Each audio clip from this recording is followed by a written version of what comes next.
And but I wondered if there's a way that we might make that bigger. It's nearly impossible to read. And this is full size that we're looking at here. I'm not sure. Obviously, if it's electronic, you can like click on it and make it bigger.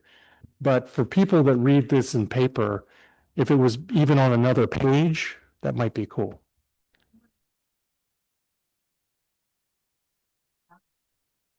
History buffs over a thin. Or Yeah, there is some space. yeah, either way you want to do it, it just needs a little more space given how historic and important it is. 1871 is one of the, and that Beers map, I think happens to be one of the more important maps that was generated. The designs for pictures in Um, on page 6. These things. oh, you mean the space on the right side? Yeah. So that space won't actually be there. That is Microsoft Word adding that so it can show like the comments, since this is a document with comments in it. Okay. The final plan will actually be a little bit bigger than you see here. That bar on the right won't be there. Okay, It'll be good. the whole page. I was like, that is kind of awkward. Yeah, and that'll be something we'll take a look at the end is, what is the final look?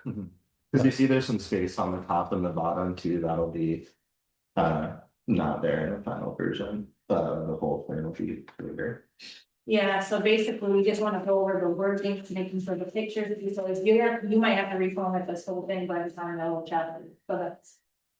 It's all done, you might wanna. Yeah. Move things in different places, I see, yeah, that makes sense. And then on moving to page 11, I think those two images are identical. They are. One of them, I put both of them there as a placeholder. Okay. I can put something else there. Be a good place for Bert McCarran. Yeah. Mhm. We need a photo. Yeah, and again, this is a really neat history. It talks about the academy, the railroad, the telegraph. These are historic changes in human history in the United States. So really nice to do this. Yeah. None to his sister, Sarah B. Jacobs. She's the one that kind of steered those funds into get out. Now, remember, this was created by Nancy Hunt. This was not created by him. Well, I And- did, seeing if there was. Because I did try to think that was a wrench. So it's Ms. Jacobs. BJ. So if you find any historical, but Linda, you may have to help him with some historical information. There I'm to it. is an extra sentence here from the old plan. It says their decision was encouraged by Sarah Brigham Jacobs, his widowed sister, who purchased a tract of land in the village for the academy. I could just put that sentence back in there if you think that is. That's where it belongs, yeah. Okay, great. Good. All right, we got a solution. Thank you. Yeah, that's important. We want to make sure that everyone, especially every gender, is represented. I think it should be everyone. Okay, page 12. There's the comment that is in the little space under the dark green bar about 2 general stores. I think that this is ironic. This is a lingering comment from the past plans. And it's actually in the current surveys that everybody wants a second general store that includes takeout food. And this might be a good place to that. I have it in here. I just say the lack of a second general store, especially having something like a deli or cafe, is cited frequently in survey responses as much missed. Many would like to see such a second option for food, perhaps fully prepared food again. Then I think that's the only comment I have here. Yeah, you're talking about that like quote on the side. Yes, It might be that it's got to go someplace else that we talk about this, but that quote shows that back in 1970, everybody loved that store, and up until about 10 years ago, everybody loved a second store, which is over there, that has been vacant since, and people in the survey lamented it's no longer being there, a second store. Okay, yes, go ahead. It's not, it's Elsie. It's very good, thank you. Yeah, Elsie.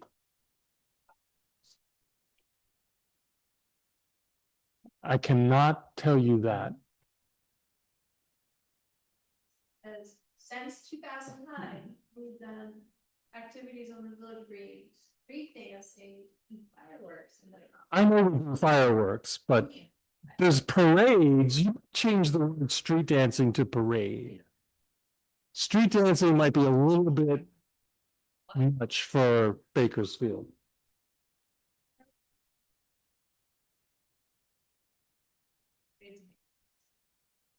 All right, great. Well, this is nice. Thanks for everybody participating. All right, page 13. I found on the second section, State and National Historic Register. I have a question about is there a link to this Register of Historic Structures? Because I feel like if there's 100 buildings in Bakersfield, I'd like to know which ones they are. Same here, my barn is. Exactly. Yeah. Yeah, I think there's a lot of us that would love to hear or see.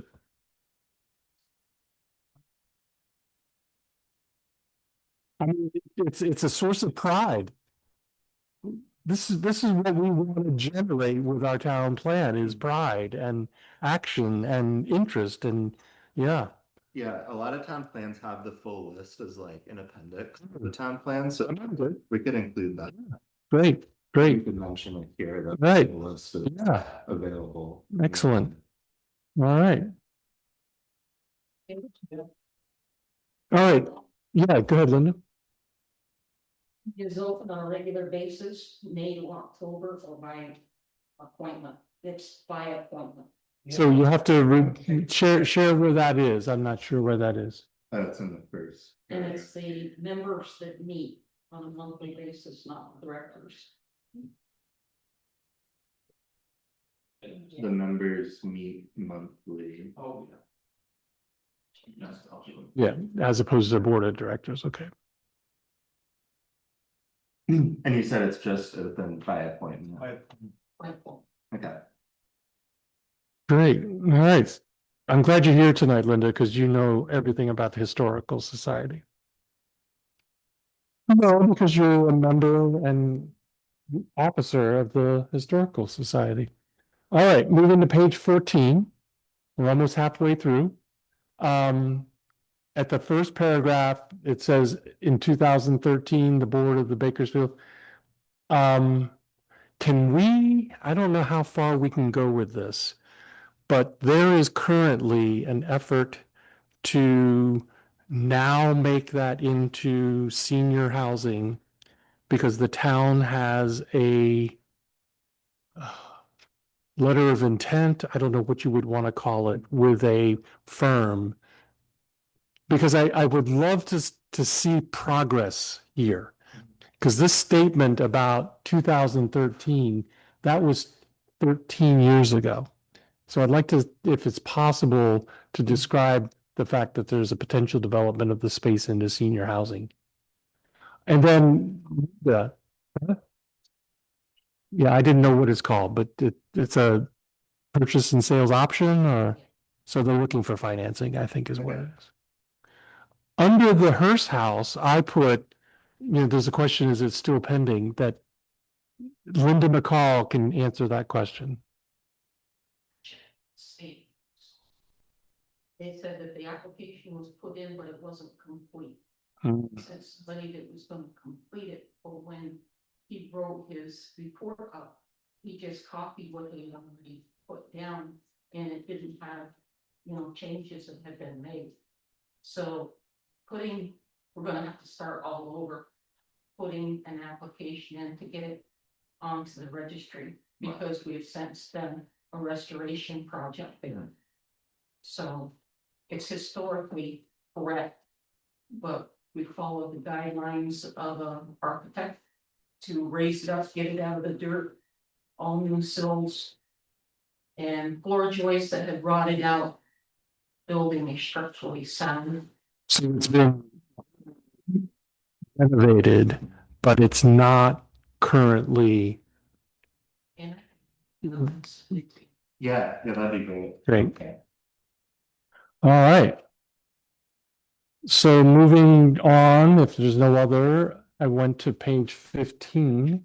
And there's the paragraph, in 2011, Bakersfield was granted center designation. Actually, there's a comment there. I guess that's been resolved. Yeah, it looks like you've added in 2026 this neighborhood designation.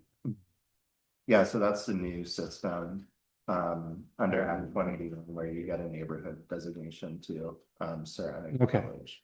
Okay, so I just, nothing else there. Anything else on 15? Yeah.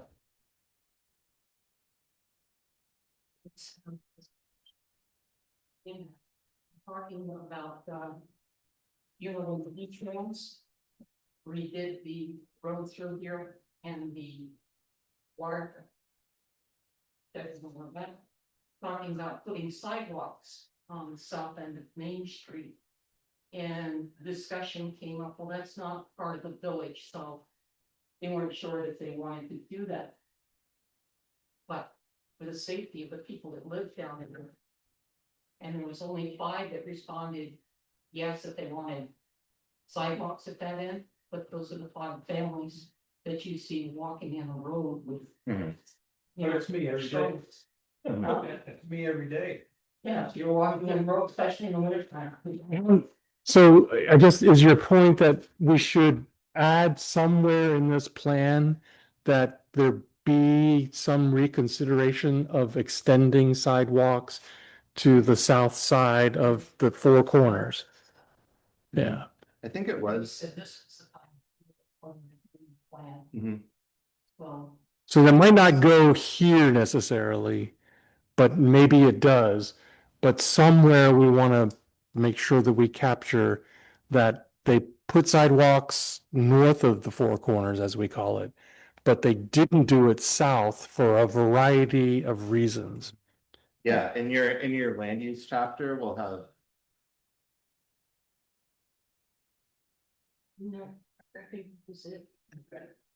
Everything enough interest on the farm now. Also, like these areas where we have the historic site, is it one for like that little picture of possibly the Hearst house?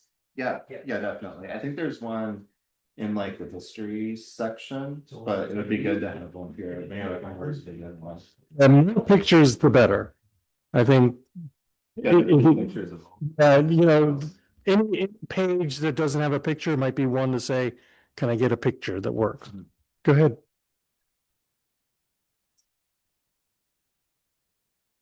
Town and or commissioner for a lot of effort into renovating the barn. And I think it's worth mentioning. And I have photos of. So what is that barn and what is the relationship to the town? Does the town own it? Mhm. Yeah. Yeah. And is it, but who takes care of it? We, Who's we? the Bakersfield Conservation. Commission. Conservation Commission. So that would be the thing to note, is we want to share that the Bakersfield Conservation Commission takes care of the barn on the town green as a part of the cultural heritage of Bakersfield, and we want to preserve that. Is that kind of what you two are, Yeah, we call it the town. town park? Okay. They also think. As from page 11, I don't know if we noted that the first is on this twice. Can we take both of them out? And since they're talking about Brigham Academy, put a picture of Brigham Academy and the St. George Catholic Church. Yeah. as well, yeah. Yes, Yeah. that is the Historical Society, which would be good to give an image of, because they are really prominent and important feature of the town here. Mhm. Is there another church down the other end that's historic as well? Methodist Church. Is that in this plan? It's described here once relative to another, the North Academy being across the street from it. But it's not otherwise described, and currently it's a private property that's not a church. It's owned by a man who wants to make it a museum or has made it a museum. You have to ask him about that. I don't know if we can talk about private property. Okay. So I'm moving to page 16 and My question was, the center designation, is that? Conditioned upon the zoning that has the extended village? So it's not the same boundaries as the village. It's a separately mapped thing. It's a state designation from the regional maps, but and there's no zoning requirement to have a village center. So it's separate from your zoning, but the village center is in your village. and it was a separate kind of initiative a couple of decades ago to establish these designated village centers for growth. They could have higher density and were designed to make it easier. Okay, So are we, yeah, because page 15 is where they talk about the Methodist church and the Hazeltine house. And maybe if we can get pictures of those on that page, both of them on this page, it would be nice. I'm sure we have historical pictures of the Methodist house. And don't have to take current ones, the Methodist church, and just don't have to use current photos. Mhm. I'm not sure where the Hazeltine house is. Do you guys know where the Hazeltine house is? You do? Okay. which one is it? You know, which one. The Appleton House Mhm. is up on, well, would be on the golf course property now. It's past there. On the right hand side, it's fallen in, collapsed, gone. Oh, Oh, it's that. Mhm. It's that one? yeah, I don't know if we want to show that. Jim's house? He's got this, split the split ranch with a big deck on the left and his, You know where Birch Lane is? yes, Just just past past the, Birch Lane, just past there from the right hand side. yeah. It was a brick house. I think that's where the house is from. Do you probably have no picture of that? That would be neat. That would be, cause this is also like kind of 10 blocks of us on the If it's gone, let's not take a picture of things that are gone. Let's have pictures of things that remain. We do. Yeah. Because there's a lot of houses that remain that would be nice for people to see, oh yeah, I live there, or That Hazelton house over there. Yeah, maybe we should either mention that it's collapsed or not mention it. Yeah. Yeah. that's the part about history is sometimes it goes away. That owned by a private resident at this? There's like no chance of rehabilitating it? There's nothing there to rehabilitate. It's gone. Okay, you probably should. Okay, so I want to make sure we keep moving here because we could be here till 10 o'clock and I don't know how many of you want to do that. Yes. So moving on to page 17, are there any comments further there? These are the kind of pictures I like. These are houses that have some historic recognition. The one on the right is still there. All right, so then moving on to page 18, the goals and policies. This is, I guess, we were thinking about doing for each of the chapters is at the beginning of the chapter, you would see these goals. And goals are like what you're striving for, while policies are the strategies or tactics to get to those goals. So just wanted to share that with you as to what these are. And we want to have these at each of the chapters. And if there's anything you disagree with or feel like more could be added, that's what these goals and policies are meant for. In some ways, the policies are reflected in the bylaws, not always, because bylaws are actually regulations. But policies are kind of the statute that regulations might be trying to meet, but they're not really statute. They're more aspirational. All right. So, and the policies continue to page 19. There's a policy in here that I meant to take out. It says consider adopting river corridor bylaws. Bakersfield already has those in their zoning, so I can take that out. Which number was that? That's number 15. Okay. Yeah. And we have not established a town forest yet. No. That would be really cool.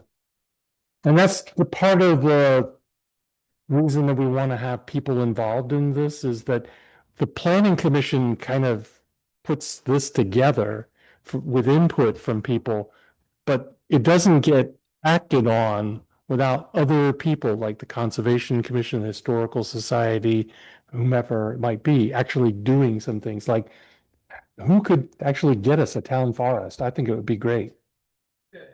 Good. So you're placeholder photo on that. Yeah, I was thinking I'd be a good picture for it.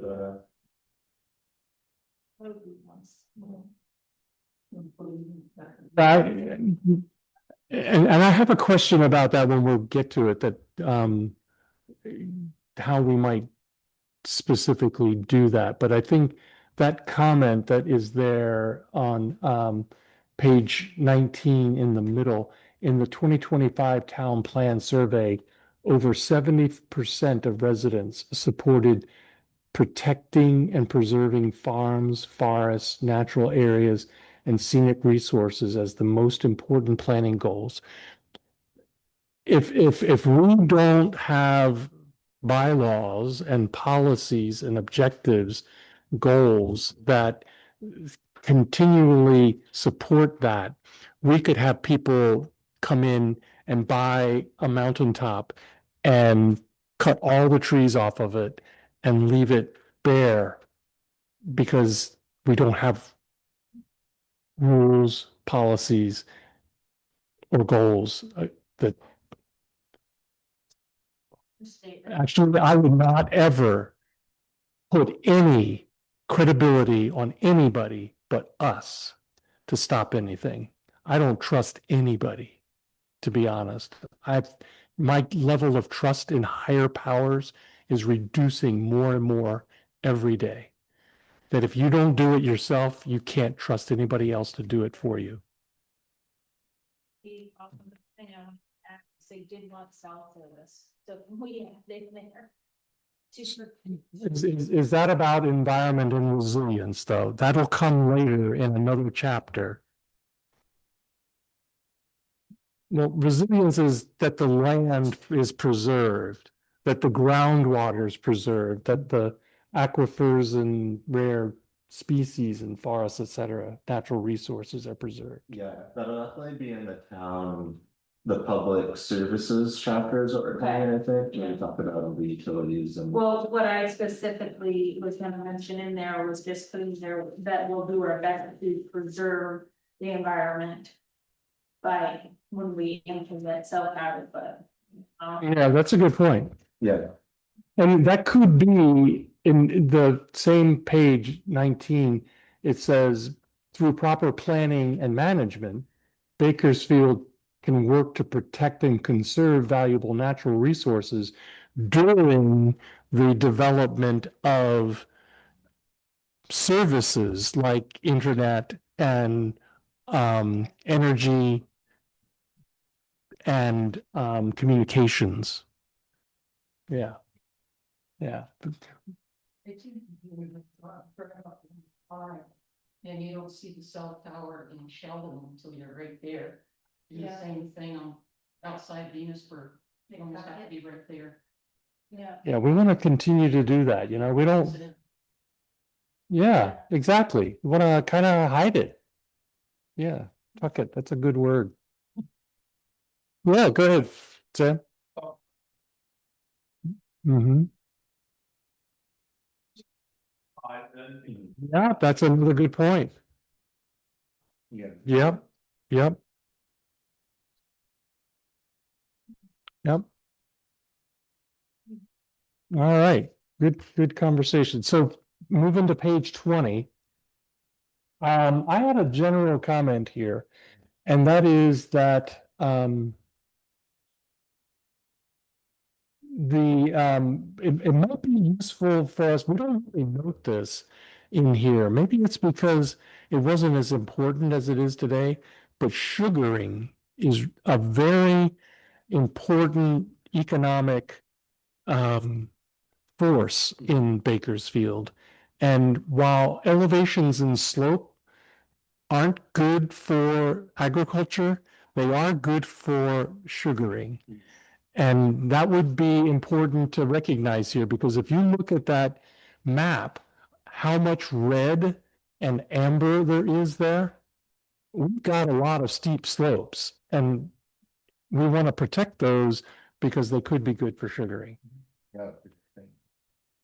All right, so going to page 21, and I'm always glad to come back if you see something on a previous page. We're talking about soils. And this is an interesting graphic also. First, this is septic. And I think that we ought to move the graphic that is on the next page to this page here, because the septic, while it's important, it's not really about supporting farming and forestry. It shows where the soils perk well, which is ironic. I think it's an important feature because a lot of people have difficulty building homesteads on the steep property and where there's not good septic. And this is a map that shows why we have some difficulty there. And it also describes how maybe in some of these places, we're not going to have a lot of houses, but we could have good maple industry, or we could have good timbering or other silviculture, as they call it, I think. Your point also starts at, doesn't start outside.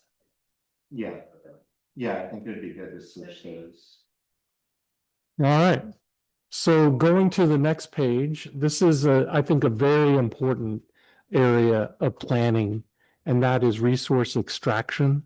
One of the worst things, I don't know how many of you have ever seen it, but pictures of Vermont in 1900, there were no trees, zero trees. I mean, they cut down every tree so they could put sheep, because sheep graze on grass.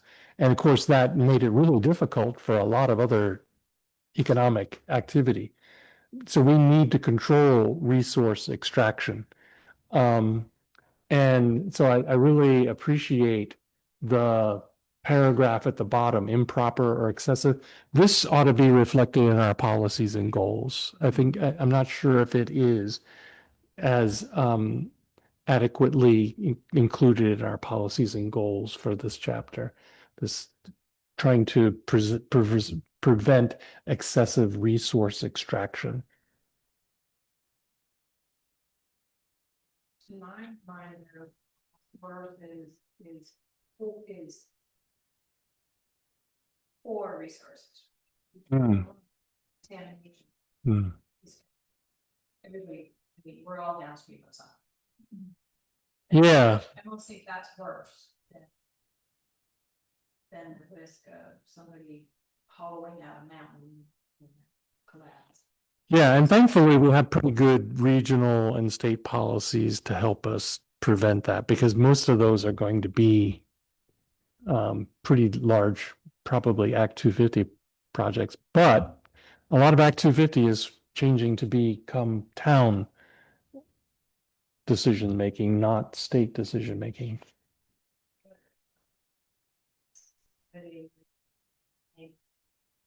Very tank, there's now less than Mm. Mm, downstream. mm. Or operated a garage for 10 years and now they're trying to sell it as a really beautiful meadow. And downstream it's orange water crossing through the neighbor's yard. There. Really, yeah. So I like, does this touch those things at a local level or do you think, or some? I think, yes, in fact, this might be a good place for us to mention how a lot of Act 250 decisions are going to be coming to the town. A lot of the Act 250 for housing is going to the town level, but I don't think that they're considering doing commercial. So I think at least, you know, in the current time frame, things like resource extraction will still go through Act 250, but Is substantial deference given to towns that have policies on resource extraction?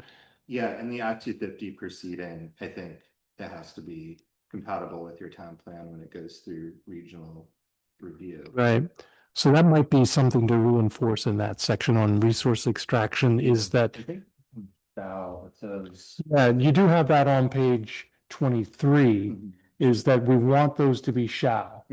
That the negative impacts on the natural and cultural environment shall, we want to prevent that degradation. All right. I down under surface water, the two paragraphs there, they talk about the Missisquoi in the first, and then the Black Creek and Trout River watersheds. I don't think people in Bakersfield understand how those are connected. And it might be just good to reinforce that what we do in the Trout River and Black Creek watersheds can adversely impact not just the Missisquoi, but also Lake Champlain. And that regionally and on a municipal basis, we need to think about the broader impacts of what we do in these two watersheds in our municipality relative to what they do in the region with the Missisquoi and statewide with the lake. All right. On page 24, we're getting there, it's 29 pages. There's the comment about class 2 wetlands. I don't know if people know what that means. Maybe if there's a way that we could just describe what a class 2 wetland is, the map shows them, but there's not a lot of them.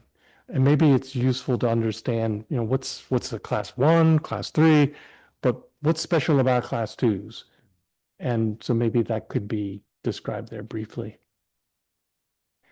And then on groundwater, it says many residents depend on springs and shallow wells. Is there a way for us to categorize or to actually put a number on that? For example, in Vermont, I know from the health department, we believe that like 40% of people get their water from wells. And if there's a way to narrow that down to Bakersfield, that might be interesting, rather than just saying, since many, if we could say 40% of the residents depend upon, or maybe it's even higher I here. mean, it's in Bakersfield, it's either wells or you're on the village water system. Yes. So it would just be however many people are in Bakersfield minus how many are on the village water Right. system. So that could be calculated. So, yeah. There's only 20 in city, town water. Right. So it's a large fraction are, that's why I think it ought to be, yeah, exactly. We want to make sure that's clear, that if you don't protect your, I forget what there's a source protection area around your well. Yeah, there's some name for it. It's a circular. But if you don't protect that, you know, you're poisoning your neighbors or yourselves. Um, Are you considering the town water, groundwater supply? Because well, it is, it comes from down actually below where you live.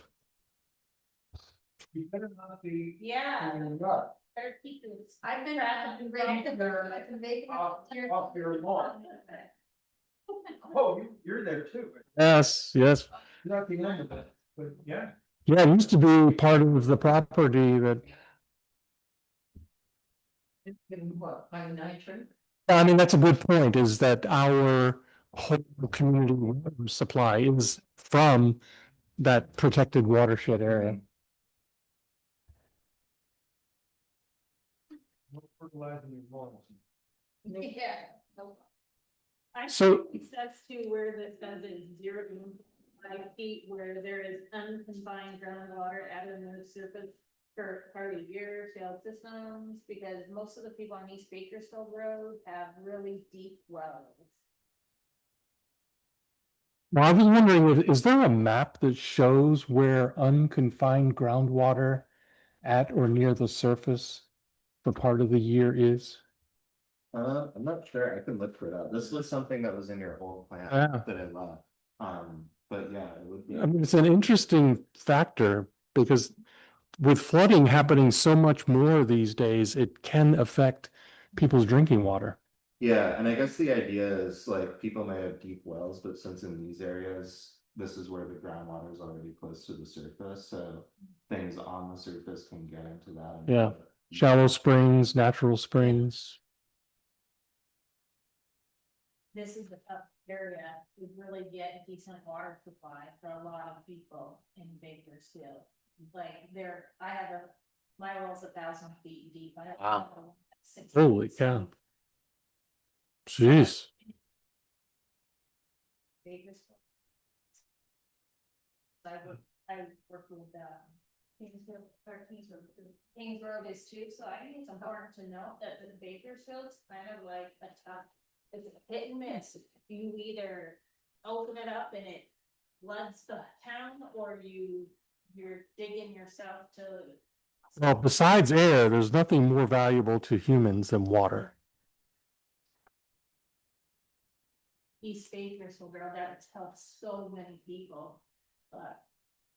Well, that's something to think about as a policy, is to consider other town water sources that could supply those residents that don't have sufficient private water supplies. That's what the town plan's about, is, you know, thinking about where there are weaknesses and if there's a way to politically move it.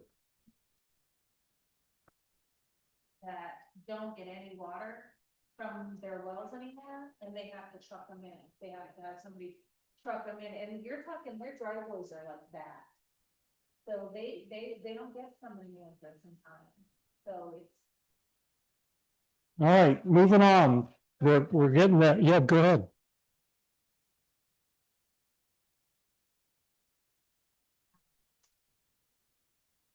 Yeah, It's- yeah, definitely. Yeah, I think he wrote it down. All right, so page 25. We have an aquifer overlay district. I know we kind of tried to minimize how many maps we're showing. But if we could show where that aquifer overlay district, that might be.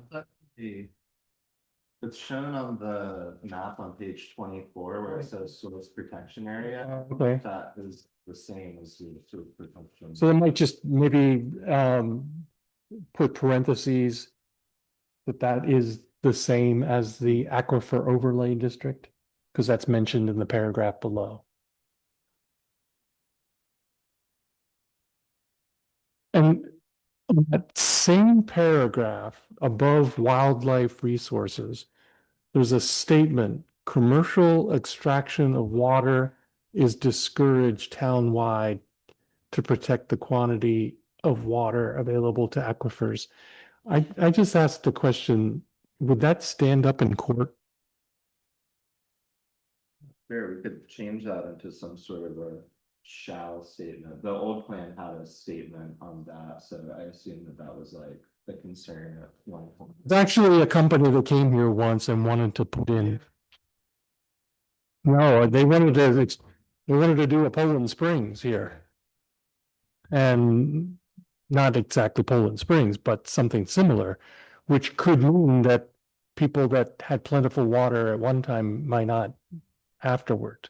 Could say like something more definitive there. Yeah. Bakersfield is not suitable for commercial extraction. Because so many residents, that's why I was asking about how many do get private water. So many people in this town are dependent on private water supplies that if it's commercially extracted, that is robbing the poor to. Yes, that's kind of where it ended up. Mhm. But if you don't have a policy against it, Said people downstream where you can get the water. right? That for the water's Enosburg way. Like once you come around here, they said that it's just still hit and miss and there's areas that, like if they did commercial, it would kill. They have the water supply in Bakersfield potentially. Yeah, everyone would have to buy bottled water. Yeah, then maybe. Yeah. How ironic, you go from having plenty of water to buying bottled water. They said it's like the better place to do that, it's not the Enosburg. They wanna do commercial. Any other questions about 25? Okay, moving on to page 26 is habitat blocks. And we talk about bears here, like they're the only animals. Are we also protecting other forms? Deer. I just was curious. I know black bear are very important. Sort of loved it sometimes. Yeah. You do a lot of pruning. They've been doing a lot of pruning lately.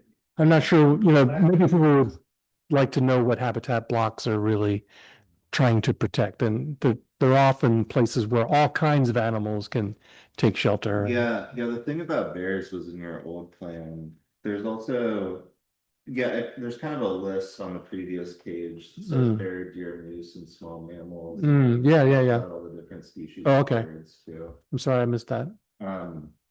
But yeah, and I think the deer wintering areas are things that are actually like. Yeah, it's moved down lower. Mhm. Okay, so maybe it's taken care of. Um, And beavers. But there are. I like to protect. I got a lot of beavers. So on page 27, scenic resources, Mhm. I wanted to ask, could we actually take photographs of view sheds and put them in here? Because I don't think anybody knows from reading that paragraph what we're talking about. Yeah, and I think in the plan, if there are like specific view sheds that you want to identify as important to protect, this would be a good place to do that. So. Yeah, I would say, like, I've talked about this before, as you come from St. Albans and you get to Crossroad and you're looking right at the mountains, that's a view shed I would never want to have, like, That's fine, that's the picture we have on the park side. yeah, right, That's fine. yes. That's it. That's it. And then I think another one, is as you go towards Jeff, is looking at Mount Mansfield. You don't want to lose that image. And then I think I think it would be like 4 points of the compass. There's one north as you go towards Enosburg, and you get the open farmland, how it just opens up into this beautiful vista, and you got the Cold Hollow Mountains to the east. And then another would be going kind of behind our house into the Cold Hollow Mountains there. So could take some photographs of those, and everybody could take a look at which ones they thought would be useful. Mhm. Oh yeah, that's beautiful too. right. Yeah, if we could even have a map of where these. Yes, exactly. Right. We're glad to make sure that one of the things we have to do is we can't exclude things from coming here. Like if somebody wants to put up a energy project, a telecommunications project, whatever, we need to be able to show, yeah, you can do it here, here, and here, but not here and not here, because these are important to the town and they're in the town plan. Yeah, it has to be cited in a way that respects the view shed. Right. So, Yeah, you can still put it there, just don't want it to show. You want to tuck it. maybe next time I could bring some sort of map where we could mark where these areas are. That's Yeah. the best way to Yeah, get it into the plan. and maybe I'll go out with my wife and take some photos. Okay. You're what? In the mold. Mole, And we came in and bought this huge metal. And the plans to put solar, and people were saying, we don't want big solar fields up there. And so they were prepared to block it, but paperwork came in. And the town clerk didn't open it in a timely manner, so the time frame expired, so it was an automatic approval. Mhm. So now they've got to decide whether or not they want to spend the money to fight it. Yeah. Well, that's something your town plan has direct impact on to your Yeah. energy projects. So, like, I think Enosburg, there was a solar field proposed that didn't end up happening because in their town plan, they said, we don't want large agricultural fields being converted to solar. So that's something we can talk about in the energy chapter. Good, good. All right, so then in the paragraph on environmental resilience, I had a comment there.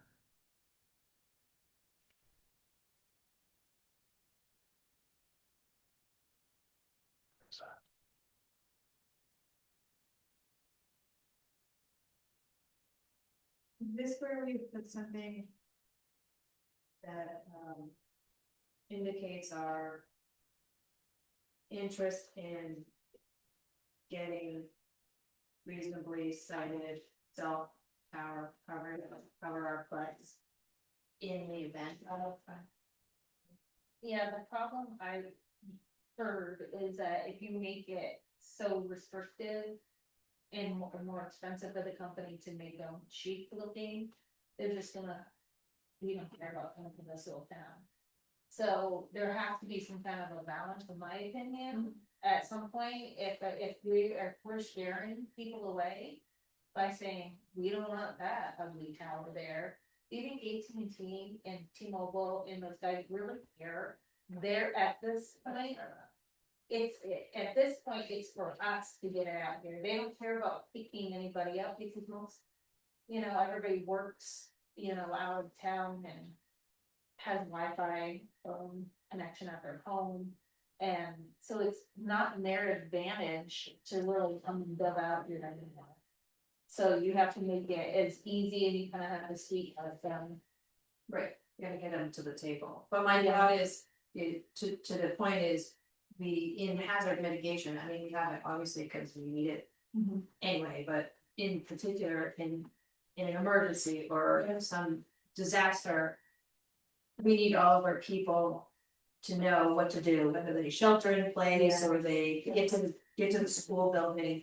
So mentioning it in some way in this place seems to me like a good place. Yeah, no, that would be good. Yeah, that the lack of cell service makes Bakersfield like particularly vulnerable in the Yeah, event of yeah, a just- disaster. Yeah. But cell service is not a luxury anymore. All these medical devices hooked into cell, Yeah. and when your power goes out, your Wi-Fi goes out. Yeah, I mean, And- I would do cell tower, but I'm not against looking at them because I know the trade-off. Right, Like, I know that if I go to these companies and say like, hey, the town's not gonna let you unless you make it like this, this and this, they're gonna. Buy, say yeah, or buy Felicia, Yeah. So, that affects people coming here with young families. too, yeah, You know, so and that's, it's strangling our school system. and that's what I felt kind of nervous about the view part of it is because unfortunately those areas are where the cell towers. they're not gonna be coming to my house and putting a cell tower because I live in that, you know, in that little valley, the little valley right there. So they're gonna run around those fields and more than likely it's gonna be like down the road, on the sides of the road down. You know, something they can access pretty easy. After seeing the ones in Sheldon and Enosburg, I'm not so. That's what the wind turbines, what really bothers me. You know, if you can see the ones in Georgia from a long distance, same thing in Lowell, you can see those from Johnson. Yeah. And people that live around and say, it's like. A washing machine on balance, they make so much noise, especially at night, Yeah, you know, family in Georgia said, we can't sell our house because of the noise. That wind turbine. well, some of the reason why my daughter moved out of Bakersfield and my parents moved out of Bakersfield was due to high-speed internet and we didn't have good cell service. I mean, what kid in their twenties wants to live in this town that doesn't offer either one of those? I In the mean, dead zone. yeah. So we're kind of like, Do you address the light pollution by anything? Actually, that's a good point, and we haven't, I don't think. Towns on Connecticut. There's signs on the sides of the roads, shut off for the lights. Yeah, that's what I heard. Well, where I personally live. Okay, you can't see stars anymore, because Right. there's so many lights between. Across the street light, the people behind me, Yeah, yeah, it's like daylight at nighttime in my house. It's awful, I can't see the northern lights, huh? I can't see the Can't- northern can't lights see. because it's lights. I Yeah. think we did talk about it in the town plan. So I don't know, Well, I haven't seen it, I don't know, but Yeah. that might be a note to take for Yeah, capturing. yeah, that might, that must be in another chapter then, because I didn't see it mentioned here, but we could probably bring that discussion in. Right. Yeah, that's a good point. Because you're right, I appreciate where I am, there's no streetlights, but where there are, right, it's the hot. It's got streetlights. the neighbors. Were creating my problem, but I think it's a problem. Cause you can't go out and look at the stars 'cause of the lights, my whole yard's lit up. I mean, you can go out, cut Christmas trees now, there's like somebody. Now, why did it, or people, my curiosity is like, I know for where I live, like. We don't keep the lights on at night, but Right. it's, everything is like lit up, like the 4th of July, if somebody would move around in my yard. You know, so, because of the fact of. Where we live, you know, For safety. For safety, we have that lazy money. Like 4 miles from our house, on Butter Hollow. So I think a lot of the people, and, you know, I don't know if you guys saw my Facebook post, you know, that we had somebody show up at our house the Sunday before, completely drunk. Completely drunk, they had no idea who it was, came on our front porch, passed out. You know, and so for me, like, I'm almost thinking of putting more lights up because I'm just terrified now, like this guy, we had to have him arrested because. And I would say that I didn't want, yeah, he would not leave, and we kept saying, please, we'll take you home, and blah, blah, blah, and he didn't wanna tell us where he lived, so I think. Now more people are worried about security, maybe, is that what your neighbor might be more concerned about is, Yeah, so I have to have a conversation, yeah, but I looked in the town report, you know. It's very, people are breaking into my house and my cars and everything, I look at the town report. Let's see, the police did not do one break-in last year in Bakersfield, they did not one, just. I mean, there's really pretty much no crime in Bakersfield. Okay, yeah, knock on wood. you did it, Larry. I know. Well, he's gonna say, cause I put up the light. Yeah. The light's got nothing to do. Make a motion sensor. Yeah, Yeah, my son has all the motion sensors. Yeah. So yeah, that works good. I have one on my barn, I'll admit to that. yeah, But But 24 hours a day is I Tough to wouldn't have take one going spotlight. at night all the time, but I would definitely. Look, I'm telling you, somebody's on my property that, you're gonna see it from. Heaven, you know, I'm gonna light that place up, because I just don't know after this guy, like, just. It's very hard, like, what do you do with somebody who won't leave, that literally falls on their front porch and back. Well, he's gonna fall on your front porch when you get a light on. I'm leaving now. That's another thing we need to add in our policies to try and get more coverage in this area somehow, security. Yeah. You know. Okay, so we have covered a couple of chapters here tonight. We've got several more chapters to go. We appreciate everyone coming tonight. Our other items on the agenda, I don't know if we can approve the minutes because I don't think that we have any with us tonight. And so I think we are done. Yes. Done the survey, and it came out about cell phone service on the dead zone complaint and stuff.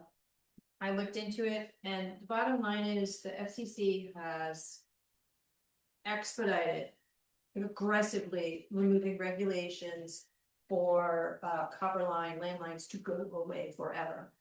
And Fidium is taking every opportunity to fast track those. They are waiting March 24th to have their petition to end the landline service forever, and 4 other exchanges around us, Stowe, including Stowe, Essex, Sturgeon, St. James, Morrisville. I'm saying those because they're fake.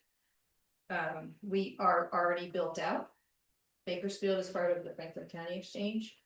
And from the way their other ones were automatically approved, I'm fully expecting that we're on that Franklin, we're next. They've And already they- started pulling it out down on our website. Well, it's not, they don't have, the worst part is, they don't have to give notice. They're eliminating the regulations to give people any time to do anything different. So if this one, it gets automatically approved on March 24th, those towns will, their landlines will end May 5th without notice. Right. Their Yeah. landlines will, and, And they will. but they have to, Fidium has to give them service. No, You can't just cut off somebody's Yeah. phone. yes, No, you smile, how would you do that? FCC has given them, they've changed the regulations. They, Fast track it, so they don't have to give, they just have a reasonable notice, and they have eliminated, from what I'm reading, the legal obligation to continue until they have a plan. B. Isn't glass fiber just a different conduit versus copper wire? It's not cell service. It's just that it's not copper wire anymore. It's a glass fiber. I mean, copper wire. Yeah. So now I have Fidium. And I had no choice because I couldn't afford copper wire anymore.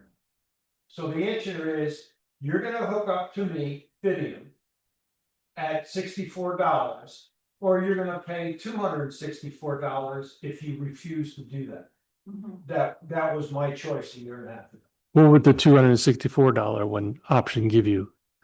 My copper wire, I could keep my old copper on fire, Right. right?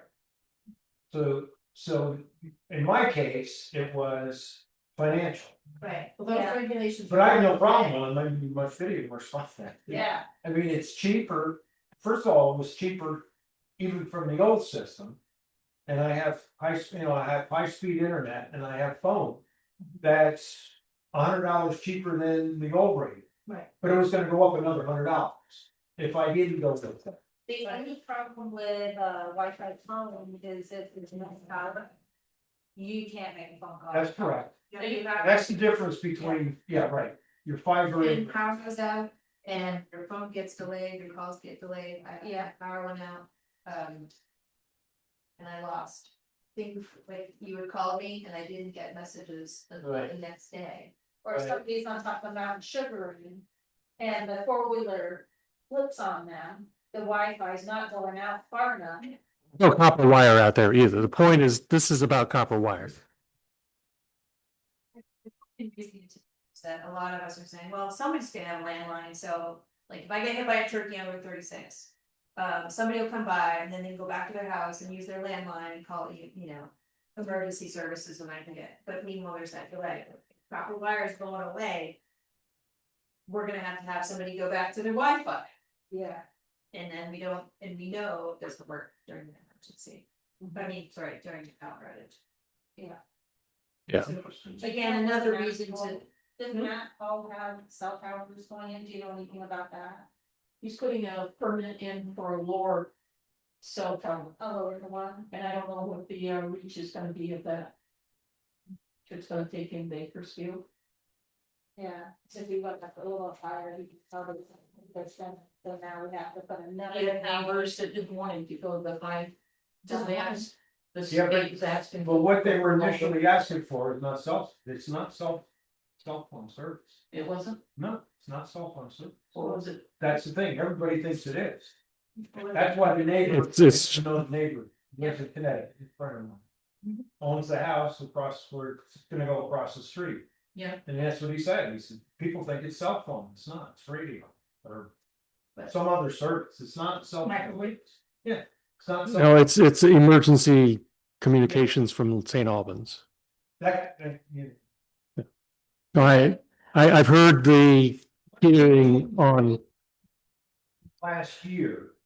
But that was non-cell phone, Yeah, well, I know Matt approached me last year and said that it was with cell service. they might have changed it.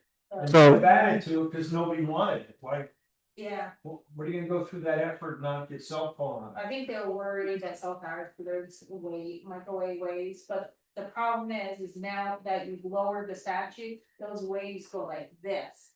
So if you have a higher statute, the waves go out, so it's actually better to have a higher than lower, so they just shot themselves in the foot. right, But unfortunately. this is not a hearing on cell phone tower, I'm sorry. We have to kind of keep it, otherwise. Yeah, right.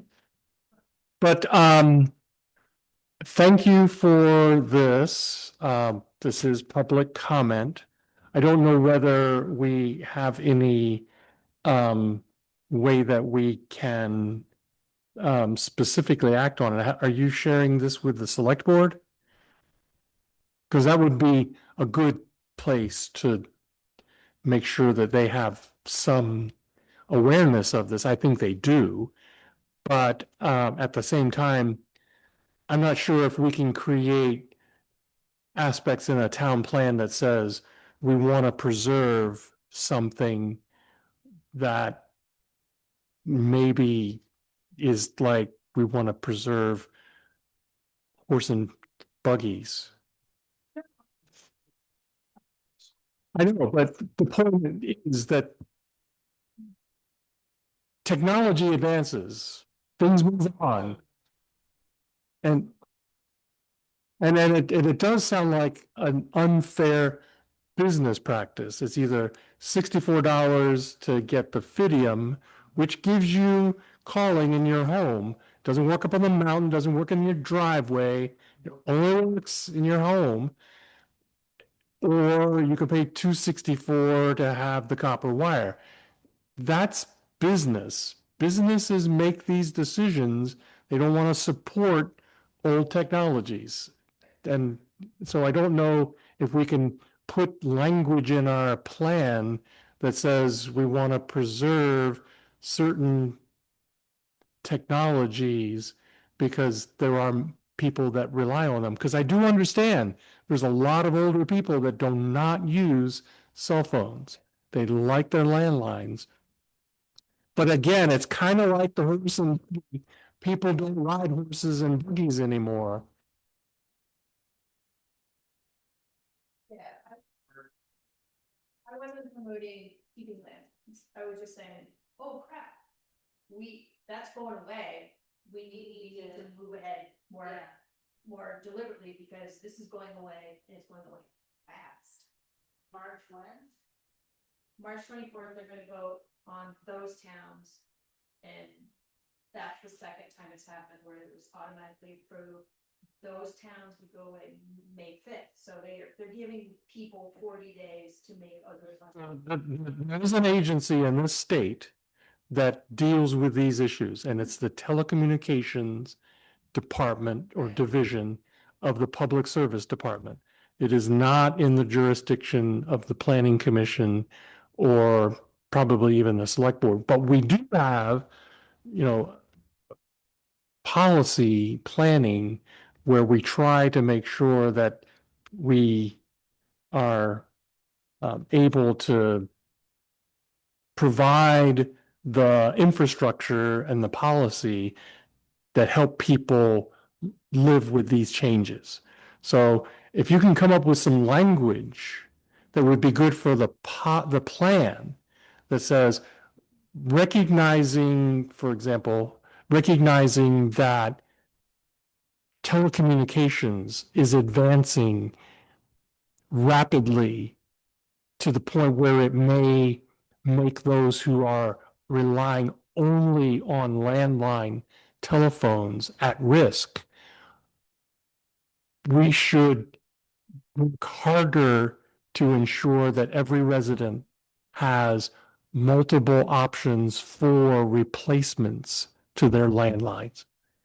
That's a kind of policy that I think we can work with. And if you could provide some language about that related, because you've done great research here, but I don't think it's quite there to where it's related to the town plan. Yes, Larry. Town plan. You said you're gonna have another meeting. So we do this in pieces. We do it in pieces. So the next piece, the next meeting. How will I get a copy of it so I can read it, look at the map? That's a good question. Because I've been told that you're thinking of changing the village. You know, the extended village. So that'd be when we do the land use chapter. Okay, but I wanna know beforehand. Yeah, so in this case, I don't know when you all got copies, but I sent it to the planning commission last week, like about a week in advance. So that's usually the schedule that I work with, getting the draft ready a week before. Would we post it on the town website? Yeah, for sure. Can you ask the town clerk and send it to her?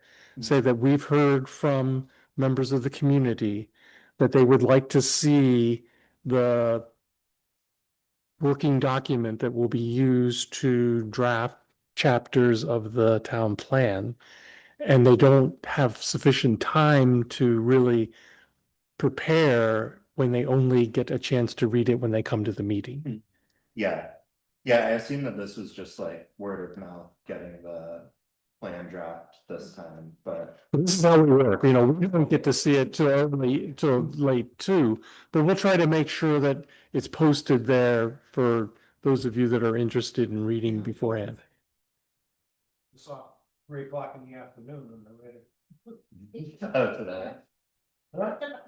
Oh, no, yeah, he left it in the door, I left it there for an hour. Yeah, I figured it was clean. There after an hour, it was clean. Back to COVID time. And then.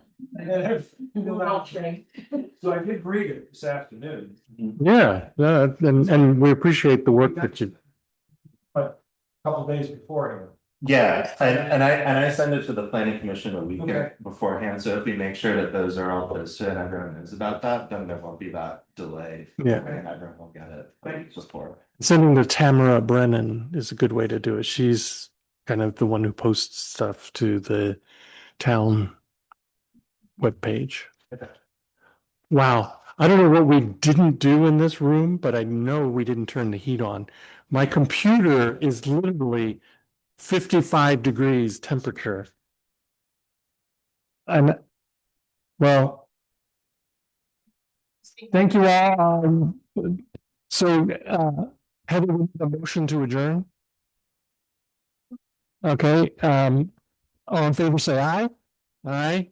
We are adjourned at 8:51. Thank you all again and I hope that you come more because you are great participants in this. And I'll take that. Thanks a lot this is a lot. Yeah.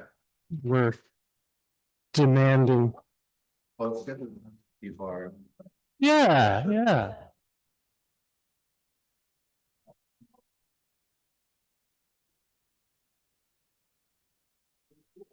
Like, they don't want really people hanging out. The old folks that were tougher than we are. As Liz said. I think it's cooler in here than outside. Yeah, I too. Yes, the park